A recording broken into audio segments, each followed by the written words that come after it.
Chapter 63. For so many years, Harrison had nightmares every night. The sky was filled with fire, the corpses, the screams.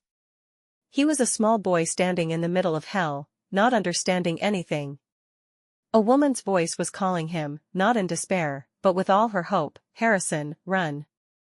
Don't turn around. Run. That nightmare had followed him for more than 10 years. He looked at Serafina's face as pale as a sheet of paper on the hospital bed, his pupils constricted, worried if such nightmares would haunt her from now on. When he heard that she had a traffic accident, he was so scared that his heart almost stopped beating. He immediately ran straight to the hospital, his heart burning like fire as he waited outside the operating room. It was clear that the last time they met, she was still smiling brightly. It was clear that a few hours ago, she had still sent him a message asking him to let her eat a free meal, but at this moment, she was silent as if she was dead. Her face pale as if she had been soaked in water. Just a glance at her, his eyes were already wet. Grandma Beaumont had a heart attack and had to be hospitalized, Vivian sobbed, while Jane and Theodore from the beginning to the end tried to clench their teeth. Although their eyes were filled with tears, they did not say a word. It had been 3 days. The doctor said that except for soft tissue damage and a broken leg, Serafina had no other problems. In theory she should have woken up long ago. But she still had not woken up. Harrison and Theodore sat by her bed for 3 days and 3 nights. Her sleeping face was still very calm, but Harrison knew that she was haunted by nightmares. In her dreams she was very miserable, very helpless, so she could not wake up. Theodore was sleeping with his face down on the bed. Harrison couldn't close his eyes. Her hand was soft, cold as ice, weak as if she wanted to give up on life. He held her hand tightly, suddenly feeling scared. He didn't know if after she woke up, she would no longer be the Serafina of the past. The previous her, even though her heart was broken, and she was covered in wounds, she could still face them with a strong smile. But now, would she give up? Would she really die? Outside the door, a figure could be seen. He put her hand under the blanket, stood up and walked out. Miles stood outside the door with a dark face and a straight back, waiting for Harrison to come out and report. Miss Serafina's mother's car was driven away by Vivian. The other car is her aunt's car. We checked it out. The day before the accident, her aunt parked her car under the law office for about an hour. Coincidentally, during this time, the parking lot surveillance video was interrupted for more than 10 minutes. Moreover, she had also changed her housekeepers before. But she didn't expect that the new car maintenance worker would be. "Where's the car inspector?" "He's tied up," Harrison said coldly. "They're paying for murder with their lives." Miles nodded. "I understand. But I want to find out who's behind the scenes." "No need to ask any more," Harrison said coldly. What he regretted the most was following that damn rule, losing the evidence last time, having to investigate from the beginning from a different direction. He originally thought of confiscating the Kensington family's assets before continuing to weed out the roots, but who would have thought that by some miracle, Serafina would be sitting in Jane's car? What he hated the most was not killing those people. "Where are the others?" he asked. "Winston is in custody, and so is Felix. Those two won't be able to move around anymore. Megan and Lily aren't at the Ashfords' house, but they'll probably be caught soon. As for Mia, she's already taken William and Hannah away. It's better if she runs away." Harrison's eyes darkened and his lips curled. If those people were detained by the police, it would be very troublesome. But Mia must also know that being detained now would be safer, but there were still her 2 children outside. The more dangerous the situation, the more worried she would be, the more she wanted to protect them herself. Run away, even if she had to hide to the ends of the earth, he would dig them out and crush them into ashes. "Third brother," Miles hesitated for a moment. "It's been 3 days, the doctor is helpless." Harrison's heart suddenly sank. "The result?" "The diagnosis is brain death.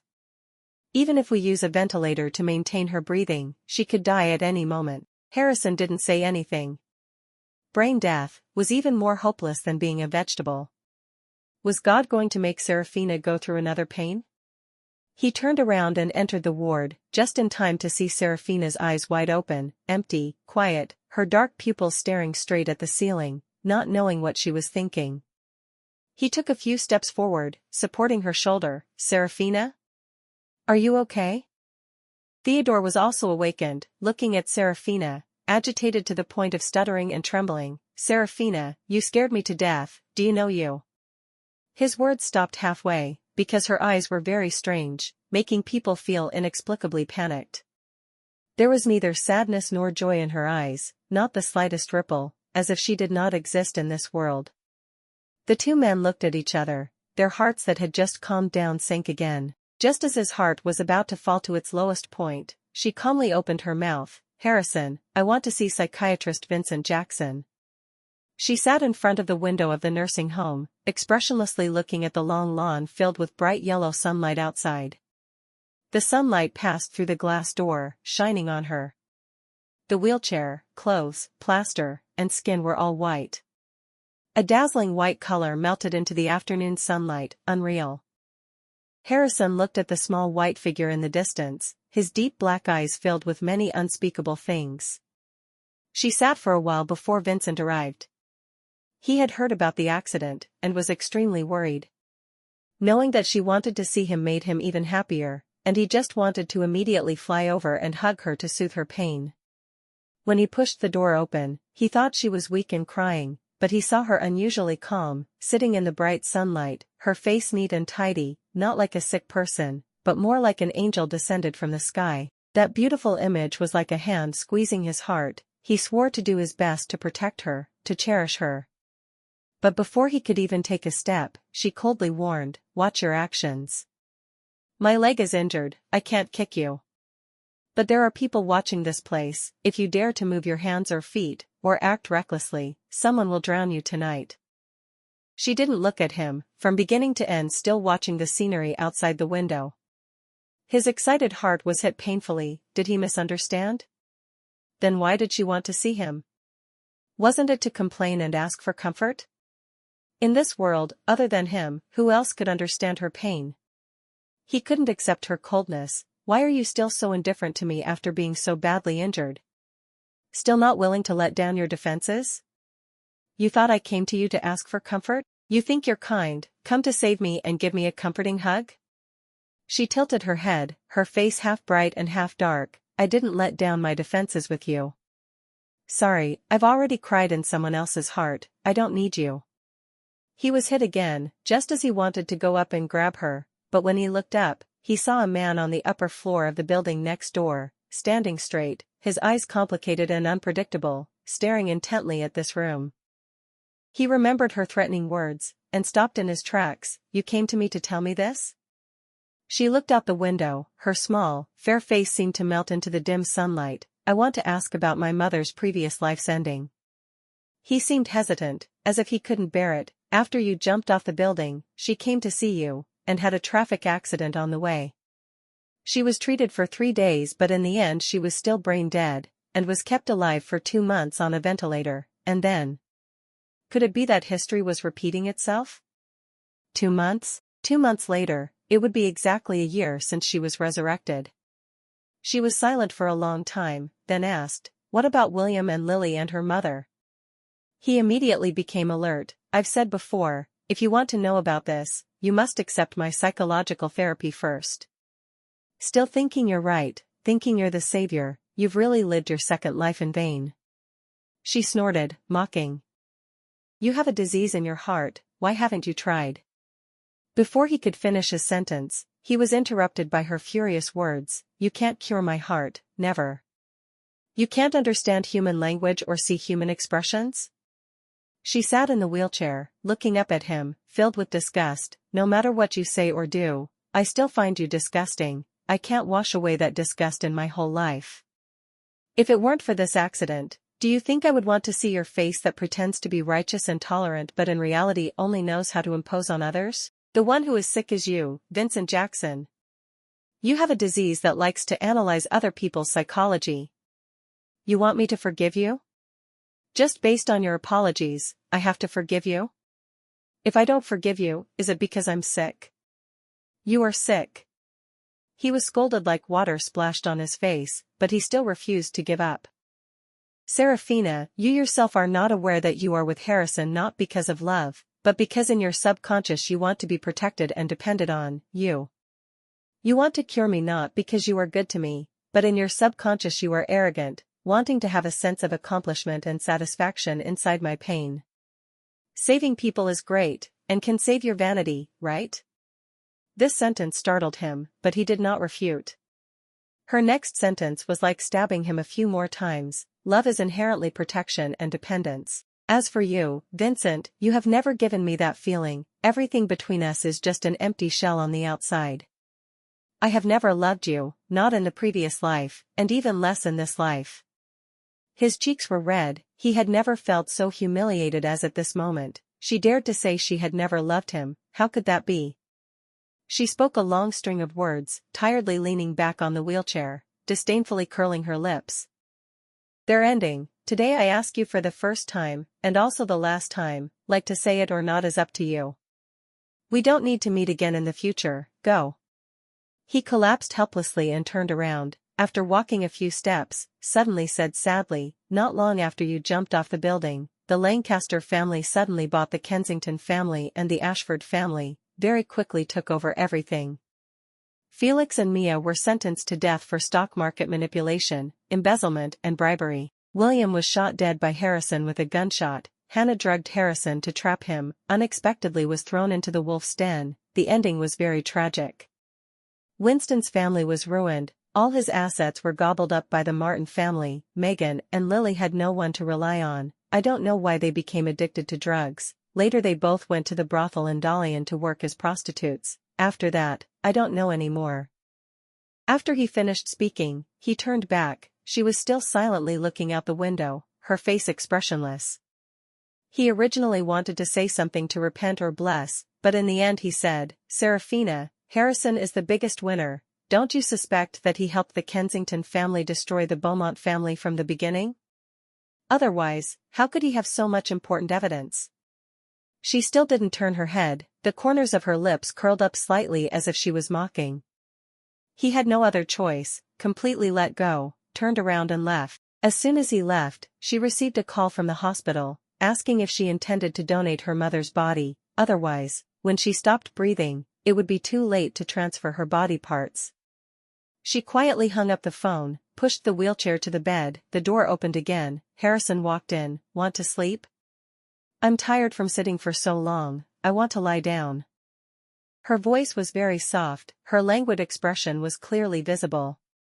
He walked over, gently picked her up. She also softened and hugged his neck, leaning her head on his shoulder. That action immediately made him strangely at ease. However, he discovered that in just a few short days, she had become emaciated, and he couldn't help but feel heartbroken. He slowly put her on the bed, asking softly, eat something first, okay? She shook her head, I don't want to eat. He saw her silently curled up in the blanket, but still stubbornly opened her eyes without blinking, not knowing what she was thinking. He touched her hair, softly asking, what are you thinking about? She didn't answer. Half a moment later she reached out to him, like a child afraid of loneliness, can you sleep with me? He was momentarily stunned, looking at her clear eyes, not knowing why he lifted the blanket, lying close to her, tensely hugging her soft, slender waist. She moved closer to his chest, her eyes glued to his lips, blinked a few times, her long eyelashes left a few sad feelings on his lips before she quietly lay still. She was in a deep sleep. The person in his arms breathed more regularly, each minute and second seemed to last a century. On the way to this nursing home, she threw herself into his arms and cried, like a poor wounded little animal, feeling wronged, heartbroken, struggling, miserable, and sad, crying as if her heart was breaking into pieces. Thinking back now, he still felt a sharp pain in his heart, but the moment she finally fell asleep obediently, this silence still made him feel uneasy, feeling like she had endured too much, but not enough to vent. He held her, gradually falling asleep. After all, he hadn't slept for several days.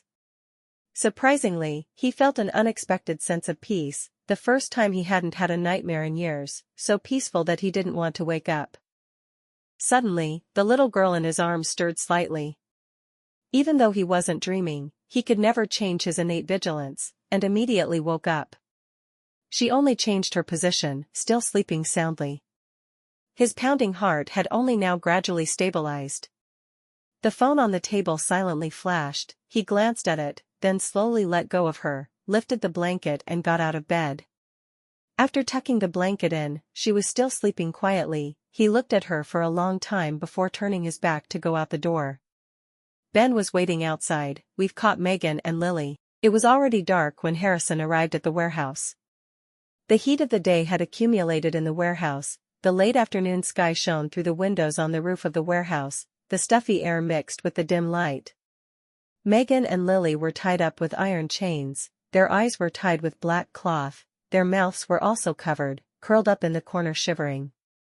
His eyes were heavy and cold, stopping 3 or 4 meters away from Lily. He glanced at the person beside him. That person immediately removed the black cloth from Lily's eyes and the gag from her mouth. She looked up abruptly, only to see in the dim red light, the man in front of her was very handsome, but only exuded a cold and cruel aura. When she was kidnapped, she knew it must be related to the Beaumont family's traffic accident. She thought that something had happened to Vivian's mother, so her grandmother or Vivian kidnapped her. She had already thought of every countermeasure, but when she saw Harrison, everything collapsed.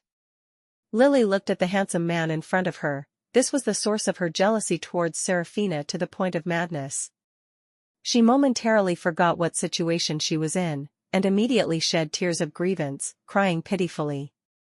Harrison remained silent, his expression unchanged from beginning to end, still cold as ice. He looked at her indifferently. A moment later, a disdainful smile flashed in his eyes. "Is it comfortable to be kidnapped?" "No." She shook her head weakly, secretly feeling lucky in her heart. Her tearful attack still worked. "That's good." He looked at her, the extreme hatred that could not be hidden appeared in his gloomy eyes. "When you treated Serafina like that in Macau, I wanted to warn you a long time ago. But I was busy with other things and didn't have time to deal with you. This is my fault." Lily, who had been doused with cold water by the obvious cold hatred in his eyes, was scared stiff when she heard the next sentence. What he meant was, she would definitely suffer a very miserable end. But why? Why did he treat her like that? Could it be? She was both happy and scared. Serafina is dead? Harrison's pupils suddenly shrank. Ben took a step forward, fiercely slapping her face. "Don't you want to live anymore?" People who had been in the underworld for a long time would have great strength. Her head was hit as if it exploded, almost fainting from the pain. The burning sensation on her face flared up as if a layer of skin had been torn off. Her left cheek immediately swelled up and the corner of her lips was still bleeding. For about 10 seconds her head was still spinning, unable to recover, and her ears were ringing.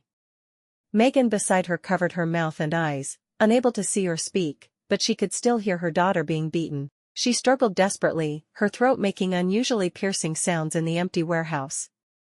Harrison glanced at her, frowned slightly, and obviously found it very annoying. "If you keep making noise, I'll make sure you can't make a sound forever." Megan immediately trembled like a leaf, obediently not daring to make another sound. "You feel sorry for your daughter, but when you put yourself in someone else's shoes, how could you mistreat Serafina like that?" Harrison's face was as dark as the night, his tone emotionless, but somehow he still exuded fierce anger. Megan naturally didn't dare to say a word, but Lily still retorted recklessly. "My mother never mistreated her. She lied, she was ungrateful, she..." Harrison's eyes flashed. The coldness in his eyes made Lily tremble, shutting her mouth. After a moment of deadly silence, Lily still hadn't given up. She said in a low, fearful voice, "As long as you let me go, I'm willing to do anything." After she finished speaking, her face turned red and she lowered her head. Her actions almost made her intentions clear. His face darkened. He didn't expect that there would be such a shameless woman in the world. "You just need to answer one question. Where is William?" His tone was even, but it exuded a sense of intimidation. "I don't want to hear nonsense like excuses, denials, conditions, pretending to be pitiful, and disclaiming responsibility. Otherwise, you know the consequences." Lily was scared to death by his cold demeanor. She really didn't dare to be reckless anymore, nor did she dare to say the prepared "I don't know, I was wrong" sentences anymore. Who was he?